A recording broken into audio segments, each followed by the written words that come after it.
జ్ఞానవంతురాలు తన ఇల్లును కట్టుకొనును, చాలా చక్కపరుచుకుంటుందంట జ్ఞానవంతురాలు. నువ్వు ప్రతిరోజు నీ ఇల్లును ఎందుకు శుభ్రం చేసుకుంటావు? చెత్త చెదారం ఉంటుంది కాబట్టి నీ ఇల్లును శుభ్రం చేసుకుని ఆ చెత్త చెదారం బయట పడవేస్తావు. అదే రీతిగా నీ భర్త ఇది ఒక మాట అన్నాడని నీ భర్తను దూరపరుస్తున్నావే, నీ భర్తను పదే పదే గాయపరుస్తున్నావే.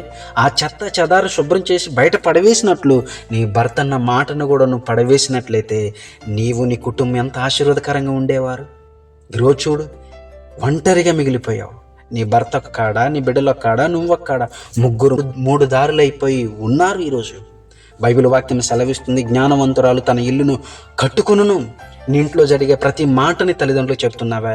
నీ ఇల్లు ఎలా నిర్మించుకోగలుగుతావు? నీ కుటుంబంలో కష్టం ఉంటుంది, కరువు ఉంటుంది, కన్నీరు ఉంటుంది. వీటన్నిటి మధ్యనే ఒక ఫలాన్ని నువ్వు చూడగలుగుతావు. ఒక వ్యక్తి పని చేయడానికి వెళితే ఆ ఫలానికి కష్టానికి తగ్గట్టు తన ఫలితాన్ని చూడగలుగుతాడు. నీ కుటుంబం కూడా ఒక అందంగా మలచబడాలంటే కరువును అనుభవించాలి, కష్టాన్ని అనుభవించాలి, కన్నీటిని కూడా అనుభవించాలి. అప్పుడు నీ కుటుంబాన్ని నువ్వు నిర్మించుకోగలుగుతావు. నిజంగా నువ్వు జ్ఞానవంతురాలివేనా?